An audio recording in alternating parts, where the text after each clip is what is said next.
Bonjour et bienvenue pour cette séquence de TP sur les régimes transitoires en électrocinétique.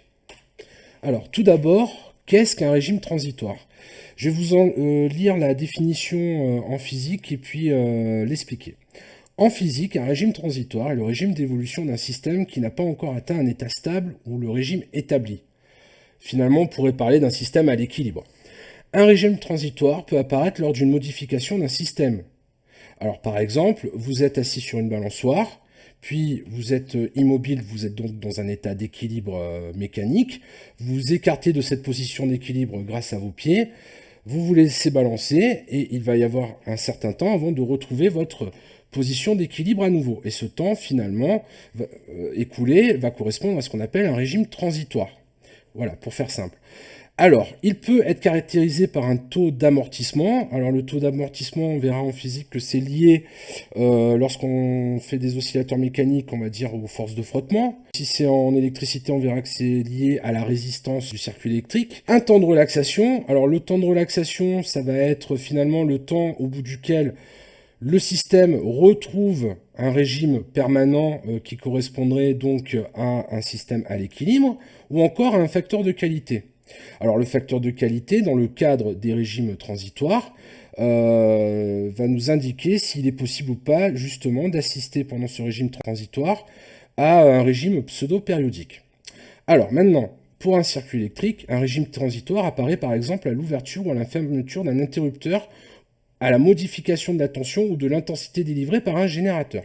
Donc là, on voit bien qu'on va exercer une perturbation électrique, et donc des composants électriques qui sont soumis à cette perturbation vont donc subir ce qu'on appelle un régime transitoire. On peut aussi l'observer au passage d'un signal continu à un signal périodique. Il prend la forme, alors dans le cadre des oscillateurs électriques, d'un régime apériodique, d'un régime pétique, qui est la limite du régime apériodique, et le régime pseudo-périodique. Alors, le plan de la séquence. Grand 1, détermination de la constante de temps lors de la charge d'un condensateur. Ensuite, nous verrons dans le grand 2 la détermination de la constante de temps lors de la décharge d'une bobine. Ensuite, nous verrons dans le grand 3 la visualisation des différents régimes transitoires dans le cadre du RLC série. Grand 1, détermination de la constante de temps lors de la charge d'un condensateur. Lors de la charge du condensateur, nous avons ici l'expression de l'évolution de la tension aux bornes du condensateur. Elle est telle que UC de t est égal à E facteur de 1 moins exponentielle de moins t sur tau. Alors, je m'explique. E, c'est la tension qui va être appliquée soudainement à l'ensemble RC. Ensuite, t, donc, c'est le paramètre temps, donc on va observer une évolution au cours de temps. Et tau, c'est ce qu'on appelle la constante de temps du circuit, et elle est caractérisée par sa valeur qui est égale à RC, R fois C. Tangente à l'origine. Alors, ici, vous avez sur votre graphique l'évolution de U en fonction du temps T. Alors, U est en volts et T en secondes. Ensuite, en rouge, vous avez l'évolution de la tension aux bornes du condensateur lorsque je lui applique la tension E.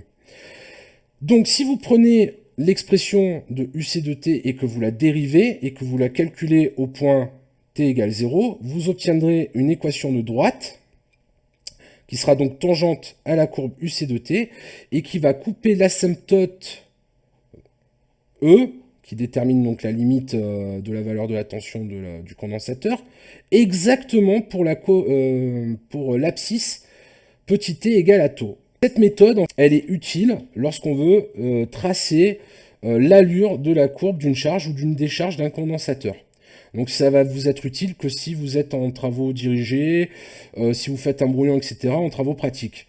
Ou alors si vous disposez vraiment d'un graphique papier sur lequel vous pouvez prendre la règle, tracer l'asymptote grand E, tracer la tangente à l'origine, etc.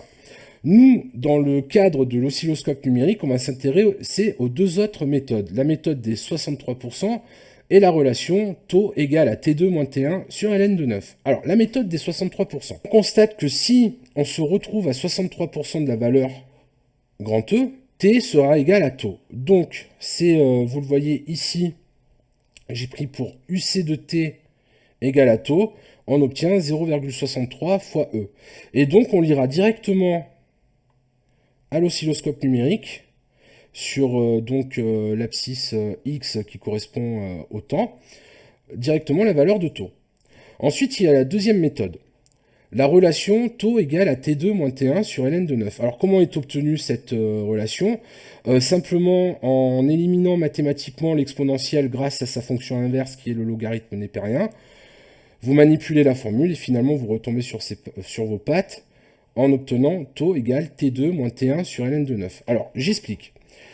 Concrètement, à quoi correspond T1? T1, c'est lorsque vous allez vous retrouver à 10% de la tension E. Donc, UC de T1 sera égal à 0,1 fois E.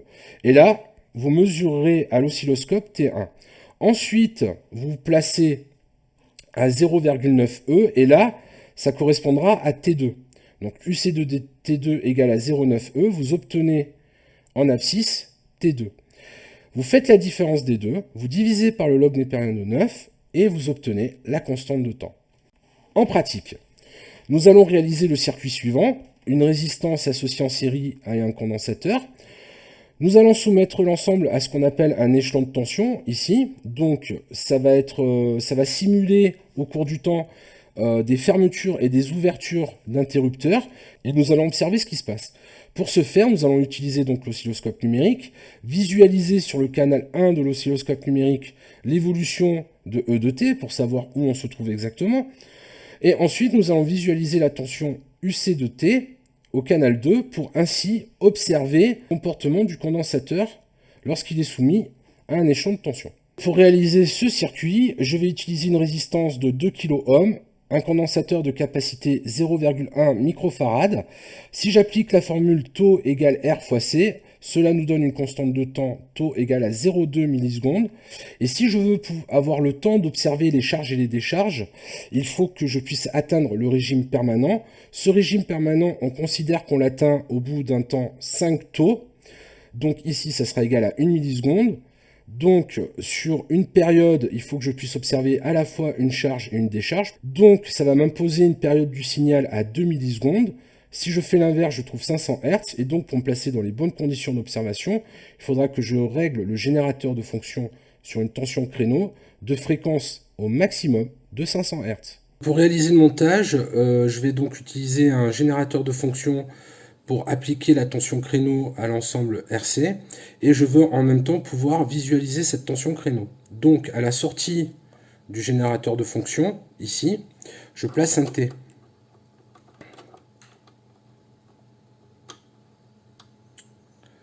Comme cela. Pour pouvoir le visualiser, j'utilise une fiche BNC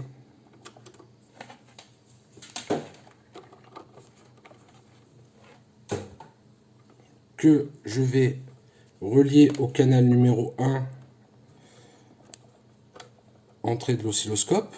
Ainsi, je pourrai visualiser la tension créneau que j'envoie au circuit RC.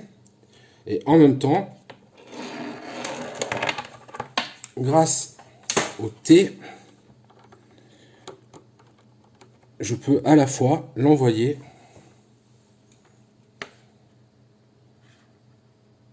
au circuit RC. Ensuite, je veux visualiser la tension aux bornes du condensateur, UC de T, et pour cela, je vais utiliser une sonde, comme celle-ci, avec un crochet pour accrocher une des pattes du condensateur, et une pince croco de l'autre côté, pour m'accrocher à l'autre patte du condensateur, et ainsi pouvoir visualiser UC de T. Cet ensemble est relié via cette fiche BNC au canal numéro 2 de l'oscilloscope numérique. Et ainsi, je pourrais observer à l'oscilloscope numérique à la fois le signal que j'envoie au circuit RC et quelle est l'évolution de la tension aux bornes du condensateur. Le montage RC série, le voici sur la plaque DC. Donc ici au niveau du fil rouge et du fil noir, c'est le signal tension créneau que je vais envoyer. Et donc à la phase ici, j'ai la première résistance de 1 kΩ reliée ici à la deuxième résistance de 1 kΩ pour avoir une résistance totale de 2 kΩ en série. Ensuite, je ferme le circuit avec justement le condensateur dont je veux visualiser la tension. Et pour envoyer le signal, il suffit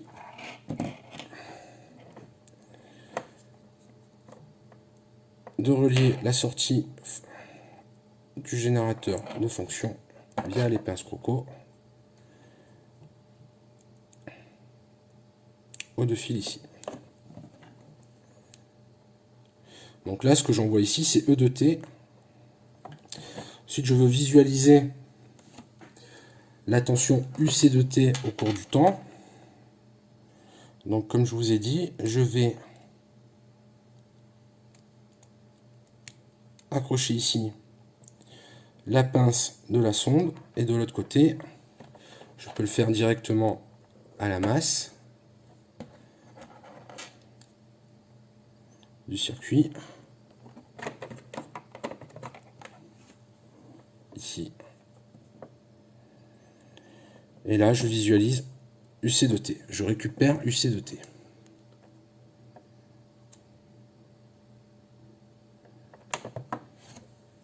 Je vais régler une tension créneau de 10 volts pic à pic. Donc j'ai réglé ici l'amplitude 10 volts avec une tension de décalage de 5 volts. Ainsi, la tension créneau va varier entre 0 et 10 volts, comme vous pouvez le voir ici. Grâce au calcul préalable, je sais qu'il me faut me placer à une fréquence de 500 Hz pour avoir le temps d'observer une charge et une décharge du condensateur. Ensuite, ici, j'enclenche le canal 1.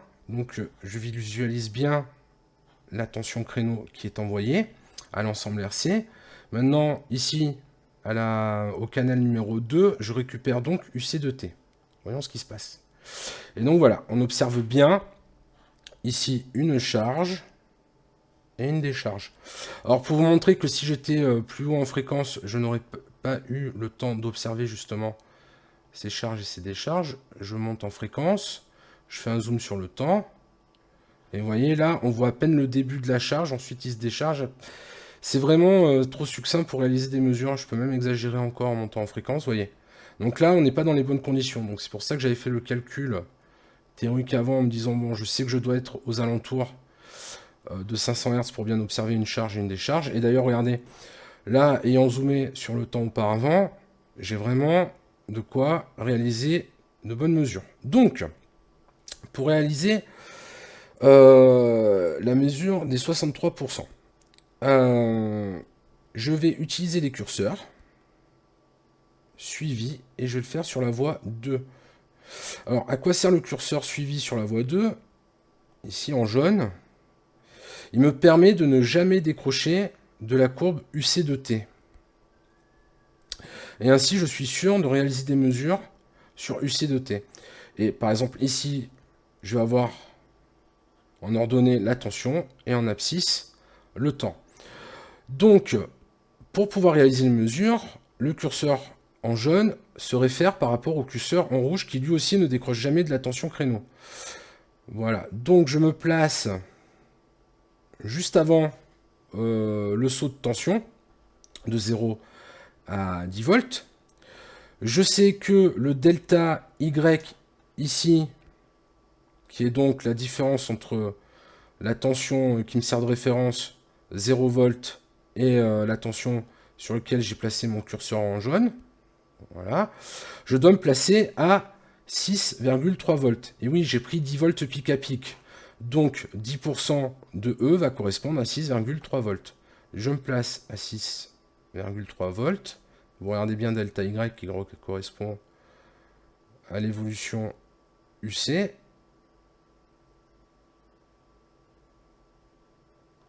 Voilà, je pense pas que je ferai mieux. Et donc, si je regarde ici delta X, qui est un delta T, et dont l'origine est placée lorsque j'effectue justement ce saut de tension, donc c'est l'origine des temps par rapport au graphique que je vous ai montré en théorie, je peux lire 209,65 microsecondes. Ce qui correspond bien à ce que j'avais calculé en théorie à 0,2 millisecondes. Donc on a bien vérifié que la constante de temps taux est égale à R fois C.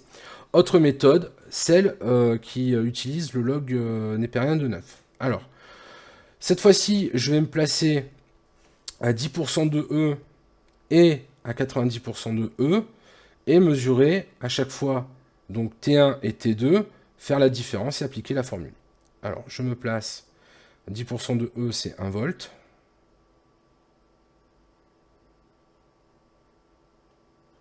Voilà. Donc, je note T1 égale à 22,944 microsecondes. Je me place, ensuite je déplace le curseur jusqu'à atteindre 9 volts pour UC de T.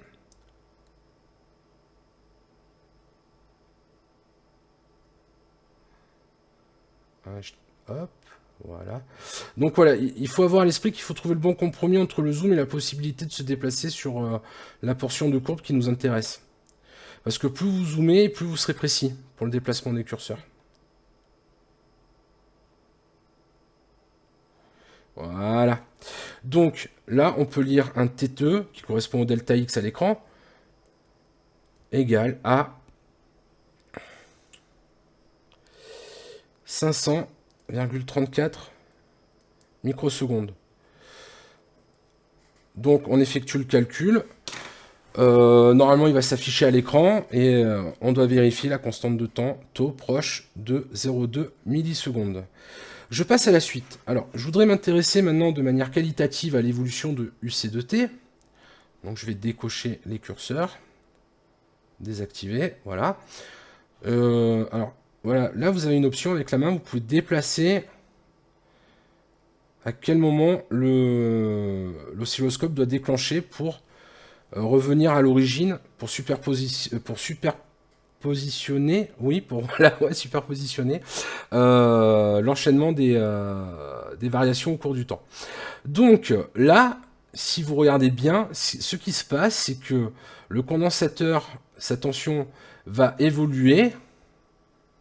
Lorsqu'on va atteindre 5 taux, on aura atteint le régime permanent et passé le régime transitoire.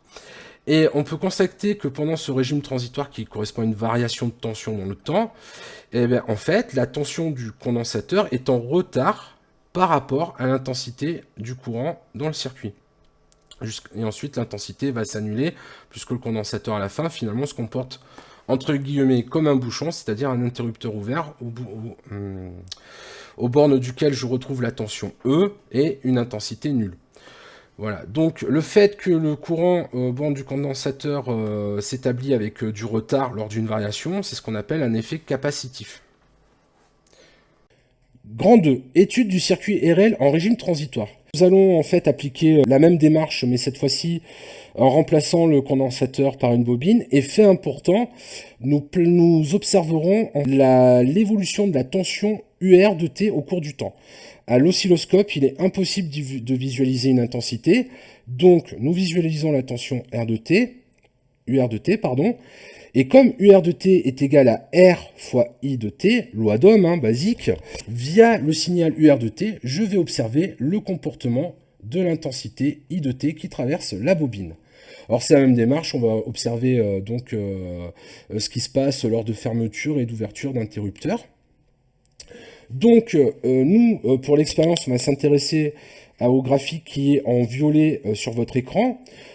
Donc on va utiliser cette fois-ci la méthode des 37% pour varier les méthodes. On va utiliser à nouveau la méthode du log népérien pour voir comment on l'utilise cette fois-ci lors d'une décharge. Et finalement, quand on observe l'évolution de la tension, pareil, on observera le régime permanent sera atteint au bout d'un temps 5 taux. Et lorsque je parlais de temps de relaxation en introduction, finalement, ici, le temps de relaxation, dans le cas de ce système, soit RC ou RL, on l'obtiendra au bout d'un temps 5 taux, puisque c'est le temps au bout duquel on estime avoir atteint le régime permanent qui est l'équilibre du système une fois qu'on a fermé l'interrupteur. Pour l'expérience, je vais utiliser une résistance encore de 2 kΩ, une inductance de 47 mH, Si je fais le calcul en appliquant la formule taux égale L sur R, je trouve une constante de temps égale à 24 microsecondes. Même démarche, si je veux avoir le temps d'observer des charges et des décharges, il faut que je me place à 5 taux minimum sur une demi-période, ce qui va correspondre ici à 118 microsecondes, soit pour une période complète 235 microsecondes. Donc calcul inverse, je dois me placer aux alentours des 4000 Hz pour avoir le temps d'observer des charges et des décharges. Pour le montage, comme pour le circuit RC, ici pour le circuit RL, on va envoyer une tension créneau. Cette tension créneau va être générée ici par le générateur de fonction. Donc une partie que j'envoie là au canal numéro 1 grâce au T pour visualiser ce que je suis en train d'envoyer. Et de l'autre côté du T, si vous suivez bien, hop, j'alimente le circuit RL. Donc pour ce circuit RL, j'ai une bobine en série, là avec deux résistances de 1 kΩ, pour me remettre dans les conditions que je vous ai explicitées auparavant. Ce que je vais observer au canal numéro 2 via la sonde, ici, est la tension aux bornes de l'ensemble des deux résistances. Donc en fait, je vais visualiser UR de T. Et UR de T, finalement, qu'est-ce que c'est? C'est I de T à R près, puisque UR de T est égal à R total fois I de T. Donc je vais bien pouvoir observer le comportement de l'intensité du courant électrique à travers la bobine. Donc c'est parti. Je me suis placé dans les conditions afin d'avoir le temps d'observer des charges et des décharges de la bobine lorsqu'elle est soumise à un échelon de tension et en étant associée à des résistances. Et je savais, grâce au calcul théorique, que c'était aux alentours de 4000 Hz. Donc c'est ce que j'ai fait. Alors petite analyse qualitative avant de passer aux mesures de la constante de temps L sur R. Alors, nous avons ici, en jaune, UR de T. Et donc c'est I de T. Et qu'est-ce que je constate? C'est que I de T est en retard lors d'une transition. Donc sur toute la phase transitoire ici, avant d'atteindre l'équilibre, la bobine, qu'est-ce qu'elle fait? Le courant électrique qui la traverse s'établit avec du retard lors de cette transition, pour enfin atteindre le régime permanent.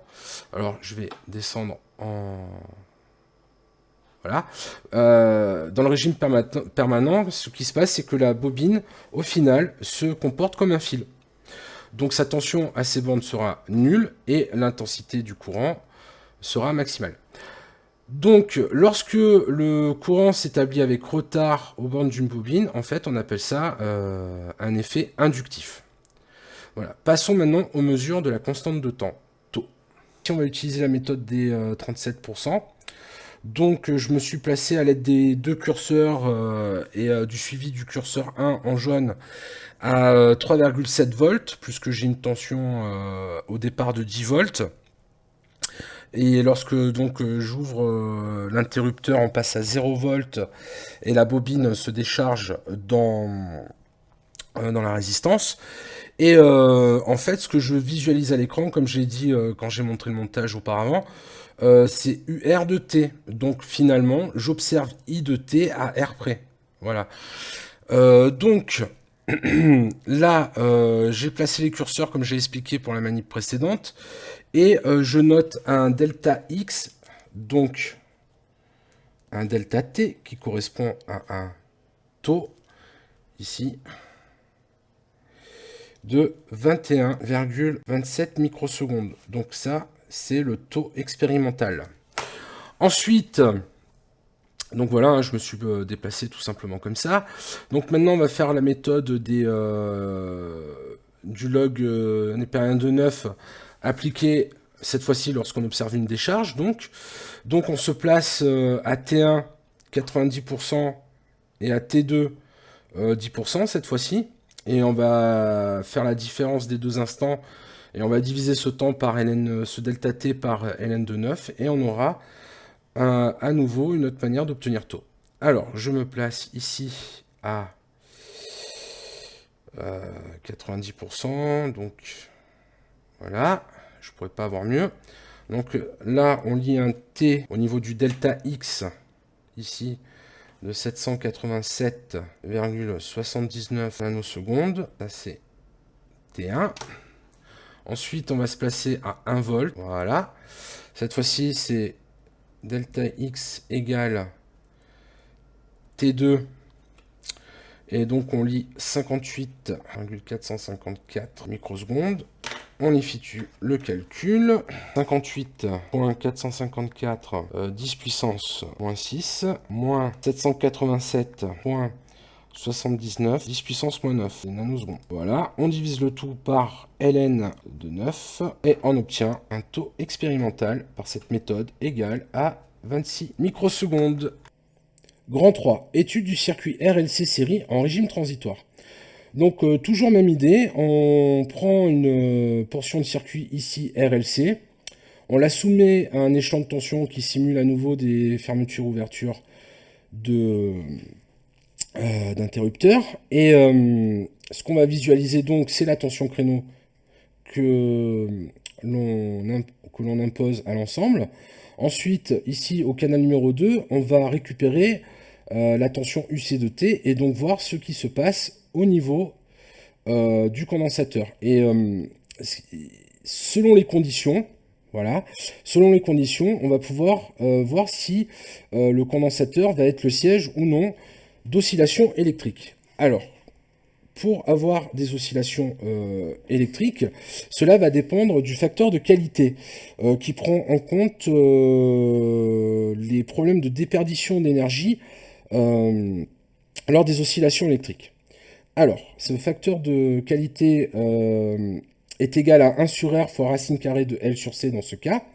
Et si on est supérieur à 1,5, on va observer un régime pseudo-périodique, donc des pseudo-périodes, ici en vert. Si il est pile poil égal à 1,5, on va être à la limite entre... en fait, on va être carrément au début du régime apériodique.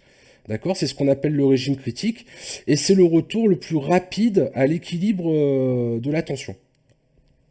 Ensuite, une fois que le facteur de qualité est inférieur à 1, à ce moment-là, on va être pleinement dans le régime apériodique et observer un retour très lent à un régime permanent ici qui représente donc un système à l'équilibre. Je vais utiliser une bobine de 47 mH, un condensateur de 100 nanofarad. J'ai un jeu de résistance qui va me permettre de m'adapter afin de pouvoir observer les différents régimes. Alors voilà, j'ai sorti la bobine donc du circuit. Là, les deux pinces croco en fait sont reliées à l'ohm-mètre. Ici, d'accord. Multimètre numérique en mode ohm-mètre. Et regardez, donc la résistance interne de la bobine est de 118 ohms. Le montage du circuit LRC. Donc vous pouvez observer que j'ai mis en série une bobine, une résistance et un condensateur. Et ce que je veux voir, c'est ce qui va se passer au niveau de la tension du condensateur. Donc la sonde ici récupère la tension UC de T entre la masse et ce point de potentiel ici. Alors, ce que je vais faire, je ne vais pas refilmer à chaque fois, c'est que je vais me placer dans les différentes conditions qui vont permettre d'observer les conditions d'oscillation électrique aux bornes du condensateur. Donc je vais commencer par un montage où il n'y aura pas de résistance et donc il y aura uniquement la résistance interne de la bobine pour me placer à un facteur de qualité supérieur à 1,5 et donc observer les oscillations électriques. Puis je rajouterai et calculerai la résistance totale de ce qu'il faut ajouter de résistance en série afin de me retrouver aux limites du régime pseudo-périodique, observer le régime critique et enfin observer le régime apériodique. On simule toujours un enchaînement de fermeture et d'ouverture d'interrupteurs à l'aide d'une tension créneau qui applique un coup 10 volts et un coup 0 volts. Alors, ce qui se passe, c'est que là, on est dans les conditions où on observe des oscillations libres aux bornes du condensateur. Alors, je m'explique. En jaune, on visualise UC de T. En rouge, c'est la tension créneau qu'on applique. Et dans le montage que j'ai fait, en fait, il n'y a comme amortissement que la résistance interne de la bobine. Voilà, c'est dans les conditions de TP où on se trouve, c'est les meilleures conditions pour observer ces oscillations. C'est-à-dire qu'on est à un facteur de qualité qui est bien supérieur à 1,5. Voilà, c'est la condition pour observer ces oscillations libres électriques au ventre du condensateur. Et qu'est-ce qu'on observe? On observe qu'il y a un amortissement, donc, et cet amortissement est dû à une dissipation d'énergie aux bornes de la résistance interne de la bobine. En effet, là, ce qu'on observe, c'est qu'ici, lorsque UC est au maximum, toute l'énergie est contenue dans le électrique et dans le condensateur. Et lorsque UC est minimal, l'énergie électrique, cette fois-ci, est contenue dans la bobine. Et à chaque transfert d'énergie, on observe une dissipation de l'énergie lorsque le courant passe par la résistance. Voilà, donc en fait, on peut faire l'analogie en mécanique avec un système avec ressort, hein, où vous auriez, où on peut assimiler la masse à l'inductance de la bobine, la capacité du condensateur à l'inverse d'une constante de raideur, dans le cas d'oscillation libre amortie par rapport à un ressort, et on aurait bien sûr la position qui serait l'équivalent, alors que je ne dise pas de bêtises, la position, elle, serait équivalente à la charge. Donc, du coup, là, je me suis mis dans les conditions où on peut observer ces oscillations. Alors, qu'est-ce qu'on peut faire comme calcul à ce niveau-là? Alors, ce qui est intéressant, c'est que ça serait de vérifier que la pseudo-période de ces oscillations, est-ce qu'elle est vraiment proche ou égale à la période propre du système RC? Parce que si on n'avait aucune résistance dans le circuit, et aucune dissipation, même une bobine qui serait parfaite, à ce moment-là, on aurait un transfert infini entre l'énergie dans le condensateur et emmagasinée dans la bobine. Alors physiquement, c'est impossible, hein, il y a toujours des pertes, c'est pour ça que un système où il n'y a aucune perte, c'est impossible. Il y a toujours une résistance interne. Donc, si on fait le calcul, on trouverait une période propre T du système. Alors, on va vérifier ça tout de suite, c'est parti. Grâce au curseur de temps, voilà, donc je me place, on va prendre 2 sommets, voilà. Et je trouve donc un delta X, donc dans ce cas-là, une période, hein, je me suis placé, alors on peut zoomer pour plus de précision, voilà, regardez, c'est toujours mieux. Hop, on peut déplacer, ça je vous l'ai jamais montré, mais si vous avez la main comme ça, hop, vous pouvez vous déplacer. Je vais vraiment me mettre au sommet, voilà. Et ici, au sommet pour moi, au centre, c'est là. Et donc, j'ai un delta X qui est égal à 441 microsecondes. Donc, ce serait la période, la pseudo-période T des oscillations que je suis en train d'observer. Et si on fait le calcul théorique, on a T0 qui est égal à 431 microsecondes. Donc on vérifie bien que les pseudo-périodes sont vraiment proches de la période propre du système. Donc ici on peut observer qu'on est à la limite du régime pseudo-périodique, puisqu'on observe à peine une oscillation. Hein, on peut la voir entre... je vais mettre les curseurs. Temps. Hein, puisque là, on passe par 0 ici, et puis là, on repasse par 0 ici apparemment. Voilà. On retrouve l'ordre de grandeur, hein, on est sur 500 microsecondes pour la pseudo-période. Voilà, donc là je m'approche en fait d'une résistance totale qui me permet d'atteindre un facteur de qualité égal à 1,5. Alors donc pour réussir à vous montrer une évolution du C2T correspondant au régime critique, je me place dans les conditions suivantes. Je sais qu'il faut un facteur de qualité égal à 1,5. Je sais que la résistance interne de la bobine est de 118 ohms et que donc j'ai 47 mH et 100 nanofarad. Donc je pose mon tout. J'ai une inconnue puisque dans l'expression R, finalement, c'est la résistance totale du circuit électrique. Donc X représente la valeur des résistances qu'il me faut ajouter en série afin de me placer, pardon, au facteur de qualité égal à 0,5. Et donc, lorsque je fais cela, je me rends compte qu'il me faut ajouter 1253 ohms au circuit électrique afin de me placer dans les conditions d'observation du régime critique. En effet, là, on n'observe pas de pseudo-période, on est bien en régime apériodique. C'est le retour le plus rapide à l'équilibre, donc c'est le régime critique. Voilà, et si on s'amuse à faire la mesure, on peut noter 366,81 microsecondes. Voilà. Donc j'ai encore augmenté, comment dire, la résistance totale du circuit. Et du coup, on est en plein dans le régime apériodique. Je vais